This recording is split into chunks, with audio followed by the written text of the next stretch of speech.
Lá em Ezequiel 8, não vamos ler porque muita coisa. Foi até uma palavra que Diácono Arthur trouxe aqui para a juventude, parte de uma palavra que ele trouxe um dia para a juventude no sábado. Lá em Ezequiel 8, quem quiser estar abrindo para estar acompanhando, o Senhor mostra para Ezequiel abominações que estavam acontecendo no templo dele, no templo do Senhor. Abominações que estavam afastando totalmente a presença do Senhor daquele lugar. E fala lá que da banda do norte, à porta do altar, estava a imagem dos ciúmes, a imagem que causa ciúmes em Deus. Que alguns estudos, no estudo dessa Bíblia, fala que poderia ser a imagem de Azera, que era a esposa de Baal, deusa da imoralidade sexual, da satisfação pessoal. E assim, e aquilo ali as pessoas estavam adorando ali a essa deusa, que pode ser essa deusa, essa imagem que causa ciúmes ao Senhor. E mais a fundo, quando Ezequiel ali vê um buraco que existia ali na parede, a porta do átrio, e aí ele cava, havia uma porta. E quando ele entrava ali naquela porta, havia todo tipo de répteis, tipo de animais abomináveis, de ídolos da casa de Israel pintados na parede, em todo o redor. E ali, 70 anciões, eles levantavam incenso ali para aqueles animais pintados, para aqueles ídolos pintados.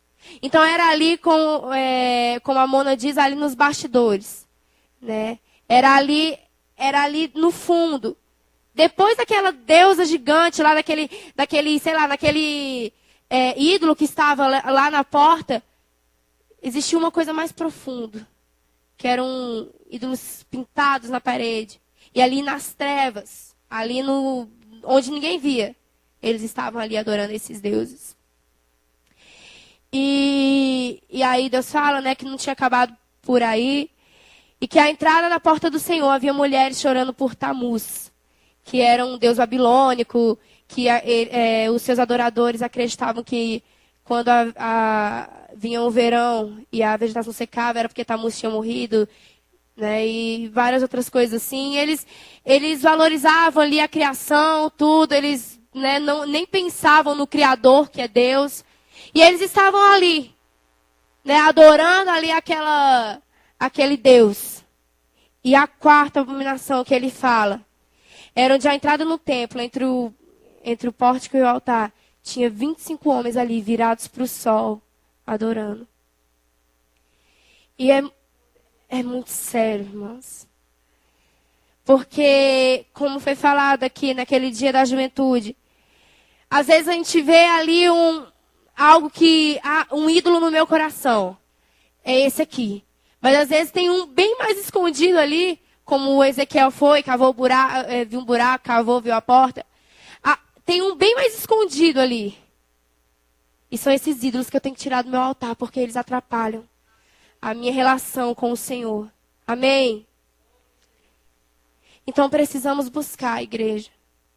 Precisamos buscar por essa santidade do Senhor.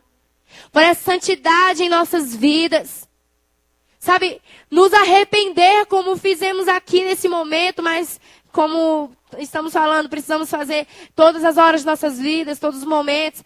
Precisamos decidir. Santidade é questão de decisão. Santidade é questão de eu perceber, poxa, eu preciso disso aqui, eu decido por isso aqui. Eu preciso ser santo. Eu preciso ser santo. E eu escrevendo no caderno da aliança algumas coisas, eu falei assim, Senhor, que esta geração escolha cantar a santidade do Senhor, escolha ser santa, decida amar a Jesus. Porque isso tem faltado na nossa igreja, na igreja do Senhor. A igreja do século 21, como conversávamos agora, estava conversando com o pastor Elson. A gente estava conversando sobre isso, né? Que a igreja do Senhor, ela está muito fora dos propósitos de Deus. E nós podemos ser, como lemos aqui em Apocalipse, lá nas igrejas, podemos ser esses que são diferentes. Que não sujam as suas vestes com pecado. Amém? Aqueles que buscam ali ao Senhor, que buscam ali verdadeiramente ao Senhor. Que buscam a Ele a cada dia, que buscam lutar contra aquilo que atrapalha a presença do Senhor na minha vida, na nossa vida. Irmãos, é hora de acordar. É hora da gente acordar e perceber, poxa, Jesus está voltando, e aí? O que eu estou fazendo? Às vezes a gente ouve tanto isso aqui na igreja. Né? Ah, Jesus está voltando, precisamos ser santos e tal. Ouvimos sempre essas coisas, essas palavras do Senhor aqui na igreja. Mas precisamos ter atitudes. Atitudes que demonstrem que realmente queremos, que realmente decidimos por essa santidade. Amém, irmãos? E precisamos tomar essa decisão que Daniel, lá na Babilônia, com seus 17 anos, ele tomou. Bem, vamos abrir lá em Daniel 1:8 para vermos o que o Senhor fala.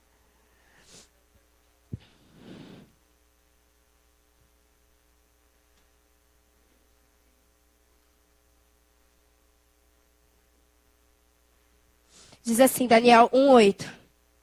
E Daniel assentou no seu coração não se contaminar com a porção do manjar do rei, nem com o vinho que ele bebia.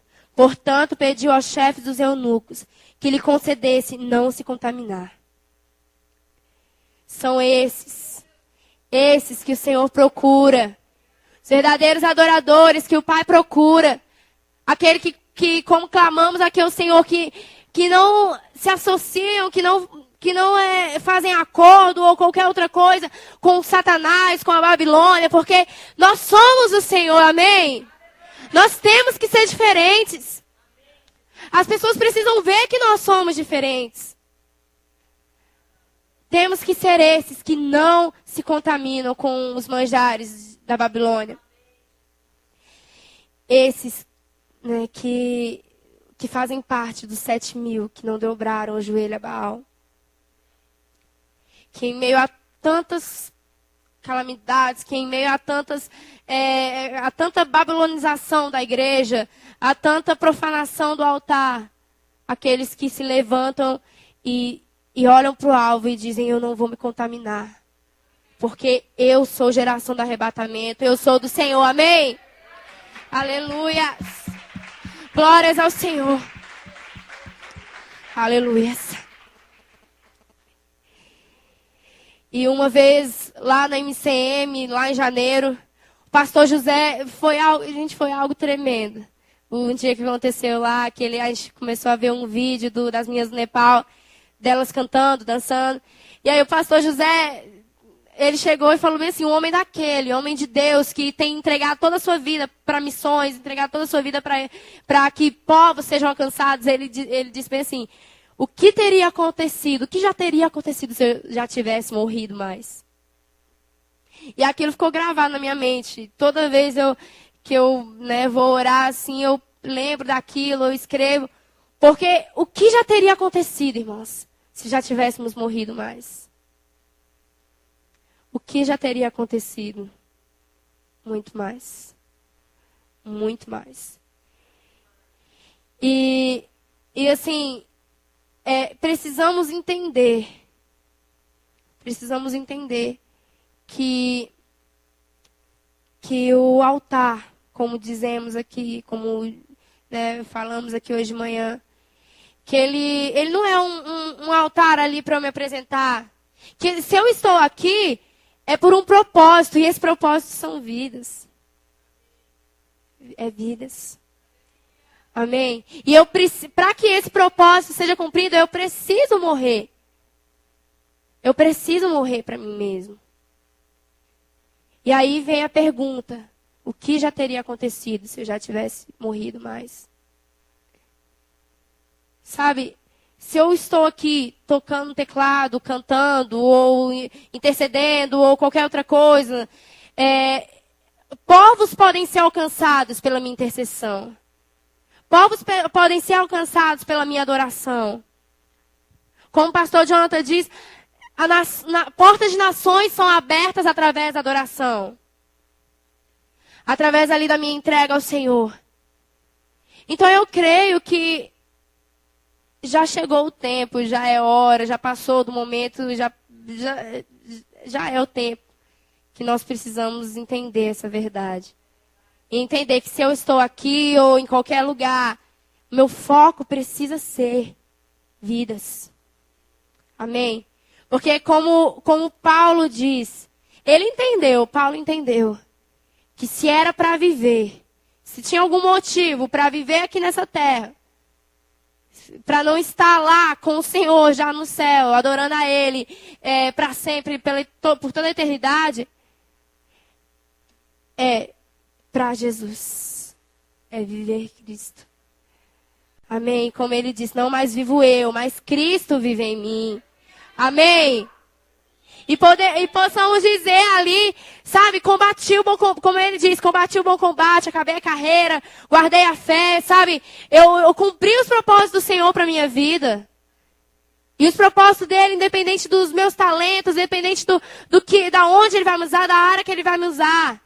Guarde isso. Vidas. Vidas para o Senhor. Pois se não for para ganharmos mais almas, não tem porquê a gente estar aqui nesse mundo ainda. E lá em Atos 26, 19. Vamos abrir lá. Atos 26, 19. Paulo diz assim: pelo que, ó rei Agripa, não fui desobediente à visão celestial. Amém? Não fui desobediente à visão celestial. A visão que o Senhor deu ali para Paulo, para Saulo no momento.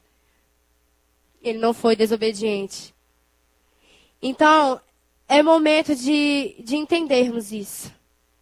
De entendermos que os dons que eu tenho são para Ele. Vem dEle, é tudo por Ele, para Ele, eu devolvo nas mãos dEle. Amém? E em 1 Crônicas 25, ali, as pessoas levitas estão sendo ali determinadas ali para adoração, tudo para os momentos ali de adoração na tenda de Davi. E alguns descendentes de Asaf, eles estão sendo ali selecionados para profetizarem, ali através de liras, alaúdes, símbolos, vários instrumentos musicais. E assim, me chamou a atenção quando eu li ali aquele capítulo que eles serviam para 3 coisas ali. Para profetizarem de acordo com a direção do rei, para dar ações de graças e louvores ao Senhor, e outros, né, todos ali, para exaltar o nome do Senhor. Esse é o propósito. Eu preciso entender que esse é o propósito do Senhor. De acordo com a direção dEle, de acordo com o que Ele me fala, de acordo com o que Ele tem ministrado no meu coração. Esses dias a gente estava conversando, no Ministério de Louvor, e eu falei uma coisa que o Espírito Santo ministrou no meu coração, que foi assim, que nós devemos vir aqui no caso dos ministros de louvor, né, daqueles que estarão ministrando no dia de culto, e em todos os momentos, mas daqueles que estarão aqui, eu preciso entender do Senhor qual é a vontade dEle para aquele dia. Qual é a vontade do Senhor ali? Várias vezes ali a Maria tem algumas direções do Senhor, a Amona, as minhas a dança. E aí um dia dança de costa, outro dia não sei. Cada dia Deus dá uma direção. Né? E assim, nós temos que adorar Ele de acordo com a direção do rei, como fala lá em 1 Crônicas 25. Irmãos, tudo isso faz parte da restauração do altar. Porque para que o meu altar seja restaurado, eu preciso ter santidade. Preciso ser santo. E lá em Romanos 12, fala, né, que eu tenho que me apresentar como um sacrifício vivo, separado para o Senhor. O separado é o santo e o agradável. E o sacrifício vivo é ali quando eu me ofereço ali. Senhor, eu estou aqui.